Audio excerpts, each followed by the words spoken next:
ಸರ್ಕಾರಿ ವೈದ್ಯಕೀಯ ಕಾಲೇಜಿನಲ್ಲಿ ವೈದ್ಯಕೀಯ ವಿದ್ಯಾರ್ಥಿನಿಯ ಮೇಲೆ ನಡೆದಿರುವ ಅತ್ಯಾಚಾರ ಮತ್ತು ಕೊಲೆಯನ್ನು ಖಂಡಿಸಿ ಚಿಂತಾಮಣಿಯಲ್ಲಿ ಖಾಸಗಿ ಆಸ್ಪತ್ರೆಗಳನ್ನು ಬಂದ್ ಮಾಡಿ ಪ್ರತಿಭಟನೆ ನಡೆಸಿದರು.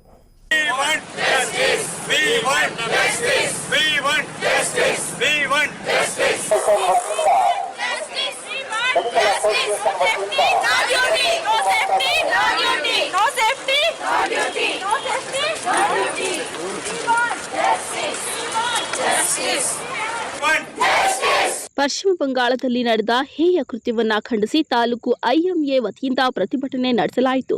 ಚಿಂತಾಮಣಿ ನಗರದ ಪ್ರವಾಸಿ ಮಂದಿರದಿಂದ ವೈದ್ಯರು ಹಾಗೂ ಆಸ್ಪತ್ರೆಯ ಸಿಬ್ಬಂದಿ ಸೇರಿ ಕಿಡಿಗೇಡಿಗಳ ವಿರುದ್ಧ ಘೋಷಣೆಗಳು ಕೂಗುತ್ತಾ ಪ್ರತಿಭಟನಾ ರ್ಯಾಲಿ ನಡೆಸಿದ್ದಾರೆ. ನಂತರ ನಗರದ ತಾಲೂಕು ಕಚೇರಿಗೆ ಮುತ್ತಿಗೆ ಹಾಕಿ ಮಾತನಾಡಿದ ವೈದ್ಯರಾದ ಡಾಕ್ಟರ್ ಮೆಹಬೂಬ್ ಪಾಷಾ, ಡಾಕ್ಟರ್ ಜಯಂತಿ, ಡಾಕ್ಟರ್ ಅಸ್ಮಿನ್ ಸರ್ಕಾರಿ ವೈದ್ಯಕೀಯ ಕಾಲೇಜಿನಲ್ಲಿ ವೈದ್ಯಕೀಯ ವಿದ್ಯಾರ್ಥಿ ಮೇಲೆ ಅತ್ಯಾಚಾರ ಎಸಗಿ ಕೊಲೆ ಮಾಡಿರುವುದು ಹೇಯ ಕೃತ್ಯ. ಜೊತೆಗೆ ಸಾಕ್ಷ್ಯವನ್ನ ನಾಶಪಡಿಸಲು ಕಿಡಿಗೇಡಿಗಳು ಆಸ್ಪತ್ರೆಯ ಆವರಣಕ್ಕೆ ನುಗ್ಗಿ ದಾಂಧಲೆ ನಡೆಸಿದ್ದಾರೆ. ಆಕಸ್ಮಿಕ ಅಥವಾ ಯಾರೋ ಒಬ್ಬರು ಮಾಡಿರುವ ಕೃತ್ಯವಲ್ಲ, ಪೂರ್ವ ನಿಯೋಜಿತ ಕೃತ್ಯದಂತೆ ಕಾಣುತ್ತಿದೆ. ಆರೋಪಿಗಳನ್ನ ಶೀಘ್ರವಾಗಿ ಬಂಧಿಸಬೇಕು. ಹಿಂಸಾಚಾರ ಹಾಗೂ ದುಷ್ಕೃತ್ಯಗಳನ್ನ ನಡೆಸಿರುವ ಕಿಡಿಗೇಡಿಗಳನ್ನ ಬಂಧಿಸಿ ಕಠಿಣ ಶಿಕ್ಷೆಯಾಗುವಂತೆ ನೋಡಿಕೊಳ್ಳಬೇಕು ಎಂದು ಒತ್ತಾಯಿಸಿದ್ದಾರೆ. ಈ ಪ್ರತಿಭಟನೆ ನಾವೇನ್ ಮಾಡ್ತಾ ಇದ್ದೀವಿ, ಇಂಡಿಯನ್ ಡೆಂಟಲ್ ಐಡಿಯಾ ಅಂತ ಹೇಳ್ತೀವಿ. ನಾವು IMA ಜೊತೆಗೆ ಸೇರಿಬಿಟ್ಟು ಈ ಪ್ರತಿಭಟನೆ ಮಾಡ್ತಾ ಇರೋದು. ಇದು ತುಂಬ ಹೀನವಾದ ಕಾರ್ಯ. ಇದು ಆ್ಯಕ್ಚುಲ್ ಆಗಿ ನಮಗೆಲ್ಲ ಕೇಳೋಕ್ಕೆ, TV ನ್ಯೂಸ್ ನೋಡೋಕ್ಕೆ ಯಾರೋ ನಮಗೆ ಹೇಳ್ತಾ ಇದ್ರೆ ತುಂಬ ಸುಲಭ ಇರುತ್ತೆ. ಬಟ್ ಇದು ಯಾರ ಮೇಲೆ ಅತ್ಯಾಚಾರ ನಡೆದಿರುತ್ತೆ, ಅವರ ಸಂಬಂಧಿಕರು, ಅವರ ತಂದೆ ತಾಯಿ, ಅವ್ರಿಗೆಲ್ಲ ಈ ಮಾತು ತಿಳಿದ ಮೇಲೆ ಅವರ ಜೀವನ ಯಾವ ಥರ ಇರುತ್ತೆ ಅನ್ನೋದು ನಾವು ಅರ್ಥ ಮಾಡ್ಕೊಳ್ಳೋಕ್ಕೆ ಆಗೋದೇ ಇಲ್ಲ. ಆ್ಯಕ್ಚುಲ್ ಆಗಿ ಏನಿದೆ ಅಂತಂದರೆ, ನಂದು ಒಂದು ರಿಕ್ವೆಸ್ಟ್, ಇದರಲ್ಲಿ ಇಷ್ಟು ಮಟ್ಟಿಗೆ ನಮ್ಮ ಭಾರತ ದೇಶದಲ್ಲಿ ಕ್ರೈಮ್ ಬೆಳೆದು ಬಿಟ್ಟರೆ ಹೆಣ್ಣು ಮಕ್ಕಳಿಗೆ ಏನೋ ಪ್ರೊಟೆಕ್ಷನ್ ಅನ್ನೋದು ಇರೋದೇ ಇಲ್ಲ. ಅದಕ್ಕೆ ರೂಲ್ಸ್ ತುಂಬ ಸ್ಟ್ರಿಕ್ಟಾಗಿ ಮಾಡಬೇಕು. ಪರ್ಟಿಕ್ಯುಲರ್ಲಿ ಇದು ಅತ್ಯಾಚಾರ, ರೇಪ್ ಅಂತ ಏನು ನಾವು ಇದು ಮಾಡ್ತೀವಿ, ಅದಕ್ಕೆ ನಂದು ಒಂದು ರಿಕ್ವೆಸ್ಟ್ ಏನಿದೆ ಅಂತಂದರೆ, ನಾನು ಹೇಳೋದು, ಈ ಸೌದಿ ಸಿಸ್ಟಮ್ ಏನಿದೆ, ಈ ಥರ ಎಲ್ಲ ಮಾಡೋದವರಿಗೆ ಇಮಿಡಿಯೇಟ್ ವೆರಿ ನೆಕ್ಸ್ಟ್ ಡೇ ಆ ಸಿಟಿನಲ್ಲಿ ಇದರಲ್ಲಿ ಯಾವುದೊಂದು ದೊಡ್ಡ ಸರ್ಕಲ್ ಇರುತ್ತೆ, ಇಮಿಡಿಯೇಟ್ ಅವ್ರಿಗೆ ಗಲ್ಲಿಗೆ ಏರಿಸಬೇಕು. ಈ ಥರ ಶಿಕ್ಷೆ ಒಂದು 4 ಕಡೆ ನಡೆದಿದೆ ಅಂತಂದರೆ ಆಮೇಲೆ ಇಂಥರ ಅತ್ಯಾಚಾರಗಳೆಲ್ಲ ಮಾಡೋಕ್ಕೆ ಹೆದರ್ಕೊಳ್ತಾರೆ.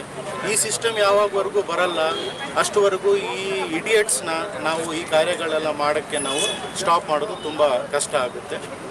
78ನೇ ಸ್ವಾತಂತ್ರ್ಯ ದಿನ, ಭಾರತಕ್ಕೆ ಸ್ವಾತಂತ್ರ್ಯ ಬಂದು 78 ವರ್ಷಗಳಾದರೂ ಸಹ ಮಹಾತ್ಮ ಗಾಂಧಿ ಹೇಳಿದ ರೀತಿ ಯಾವ ದಿನ ಒಂದು ಹೆಂಗಸು ಅರ್ಧರಾತ್ರಿಯಲ್ಲಿ ಯಾವುದೇ ನಿರ್ಭಯದಿಂದ ಓಡಾಡ್ತಾಳೆ, ಏನು ತೊಂದರೆ ಇಲ್ದಿರ ಸೇಫ್ ಆಗಿ ಓಡಾಡ್ತಾಳೆ, ಆ ದಿನ ನಮ್ಮ ದೇಶಕ್ಕೆ ಇಂಡಿಪೆಂಡೆನ್ಸ್, ಸ್ವಾತಂತ್ರ್ಯ ಸಿಕ್ಕಿದೆ ಅಂತ ಹೇಳಿ ನಾವು ಹೇಳಬಹುದು ಅಂತ ಹೇಳಿದ್ದಾರೆ. ಆದರೆ ಈಗ 78 ಇಯರ್ಸ್ ಆದ ನಂತರ ಸಹ ಹೆಣ್ಣು ಮಕ್ಕಳಿನ ಮೇಲೆ ದೌರ್ಜನ್ಯ ಎಲ್ಲೆಡೆಯೂ ನಡೀತಾನೆ ಇದೆ. ಸೊ ಈ ದೌರ್ಜನ್ಯ ಬಂದು ಎಲ್ಲೋ ಒಂದು ಸಲ ನಿರ್ಭಯ ಕೇಸ್ನಲ್ಲಿ ಬಸ್ಸಲ್ಲಿ ಆಗಿರೋವಂಥದ್ದು, ಈಗ ನೋಡಿದ್ರೆ ಮತ್ತೆ ಇವಾಗ ಒಂದು ಮೆಡಿಕಲ್ ಕಾಲೇಜಲ್ಲಿ ಒಂದು ಹೆಣ್ಣು ಮಗಳ ಮೇಲೆ ಕೆಲಸ ಮಾಡ್ತಿರೋ ಆನ್ ಡ್ಯೂಟಿ ಇರೋಂತಹ ಡಾಕ್ಟರ್ಸ್ ಮೇಲೆ ಈ ಥರ ಆಗಿರೋದನ್ನ ಖಂಡಿಸಿ ಈ ಹೋರಾಟ ಮಾಡಿ ನಾವು ಎಲ್ಲ ಡಾಕ್ಟರ್ಸಿಗೆ ಹಾಗೂ ಎಲ್ಲ ಹೆಣ್ಮಕ್ಳಿಗೂ ನ್ಯಾಯ ದೊರಕಿಸ್ಕೊಡ್ಬೇಕು ಅಂತ ಹೇಳಿ ನಾವು ಈ ಹೋರಾಟವನ್ನು ಮಾಡ್ತಾ ಇದ್ದೀವಿ. ಜೈ ಹಿಂದ್. ಪೊಲೀಸ್ ಔಟ್ ಪೋಸ್ಟ್ ಕೊಡ್ಲಿಕ್ಕೆ ಸುಮಾರು ವರ್ಷಗಳಿಂದ ನಾವೆಲ್ಲರೂ ಒಬ್ಬೊಬ್ರು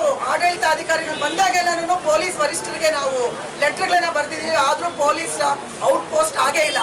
ಸುಮ್ಮನೆ ನಾಮಕಾವಸ್ಥೆ, ಒಬ್ಬ ಹೆಂಗಸನ್ನ ಕಾನ್ಸ್ಟೇಬಲ್ ಅನ್ನ ನೇಮಕ ಮಾಡ್ತಾರೆ, ಅದು 9 ರಿಂದ 4 ಗಂಟೆ. ರಾತ್ರಿ ಹೊತ್ತೇನಾದ್ರೂ ದೌರ್ಜನ್ಯ ಆದ್ರೆ ಯಾರನ್ನ ಕೇಳಬೇಕು? ಇರುವ ಸಿಬ್ಬಂದಿಯವರು, ಇರುವ ಮಹಿಳೆಯರು, ಮತ್ತೆ ನಮ್ಮ ನರ್ಸಿಂಗ್ ಸ್ಟೂಡೆಂಟ್ಸು, ನರ್ಸಿಂಗ್ ಆಫೀಸರ್ಸು, ಇಂಟರ್ನ್ಸು, ಇವರೇ ಇರ್ತೀವಿ ಯಾವಾಗ್ಲೂ ಕೆಲಸದಲ್ಲಿ. ಇವ್ರ ಮೇಲೆ ಆಗುವ ದೌರ್ಜನ್ಯಗಳನ್ನು ಕೂಡ ನಾವು ಯಾವಾಗ್ಲೂ ಗಲಾಟೆ ಆಗುತ್ತೆ. ಸಾರ್ವಜನಿಕ ಆಸ್ಪತ್ರೆಯಲ್ಲಿ ಬರುವ ತುಂಬಾ ತೀಕ್ಷ್ಣವಾದ ತೊಂದರೆ ಉಂಟಾಗುವಂತ ಕಾಯಿಲೆಗಳನ್ನ ಯಾರನ್ನು ಒಡ್ಕೊಂಡು ಬಂದಿದ್ರೆ ಅವರಿಗೆ ಇಲ್ಲ ಪೇಷಂಟ್ ಸೀರಿಯಸ್ ಇದೆ, ಪೇಷಂಟ್ ಇದು ನಿಧನ ಆಗಿದ್ದಾರೆ, ಪೇಷಂಟ್ ಬೇರೆ ಕಡೆಗೆ ಕರ್ಕೊಂಡು ಹೋಗ್ಬೇಕು ಅಂತ ಹೇಳ್ದಾಗಲೆಲ್ಲೂ ಸಣ್ಣ ಪುಟ್ಟ ವಿಚಾರಗಳಲ್ಲಿ ಆಸ್ಪತ್ರೆಯಲ್ಲಿ ಗ್ಲಾಸ್ನ ಹೊಡೆದಾಕಿರೋದು, ಸಿಬ್ಬಂದಿ ಮೇಲೆ ಹಲ್ಲೆ ಮಾಡಿರೋದು, ಹೊಡೆದಿರೋದು, ಈ ತರದ ಸಣ್ಣ ಪುಟ್ಟ ಘಟನೆಗಳು ಸುಮಾರು ಸತಿ ನಡೆದಿದೆ. ಆದ್ರೂ ನಾವು ಪೊಲೀಸ್ ಔಟ್ ಪೋಸ್ಟ್ ನ ಕೇಳಿದ್ರು ಸರಿಯಾದ ರೀತಿಯಲ್ಲಿ ಪೊಲೀಸ್ ಔಟ್ ಪೋಸ್ಟ್ಗೆ ಸ್ಪಂದನೆ ಸಿಕ್ಕಿಲ್ಲ. ಸೊ ಈ ನಿಟ್ಟಿನಲ್ಲಿ ಈ ದಿನ ನಾವು ಅದನ್ನು ಈ ಪಾಯಿಂಟ್ನ ಮತ್ತೆ ಅದನ್ನ ರೈಸ್ ಮಾಡ್ತಾ ಇದ್ದೀವಿ. ನಂತರ ತಹಸೀಲ್ದಾರ್ ಮೂಲಕ ಕೇಂದ್ರ ಸರ್ಕಾರಕ್ಕೆ ಮನವಿ ಸಲ್ಲಿಸಲಾಯಿತು.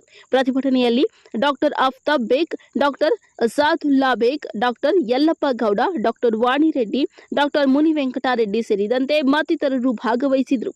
ಇಸ್ಲಾಂ ಪಾಷಾ, MMTV ನ್ಯೂಸ್, ಚಿಕ್ಕಬಳ್ಳಾಪುರ.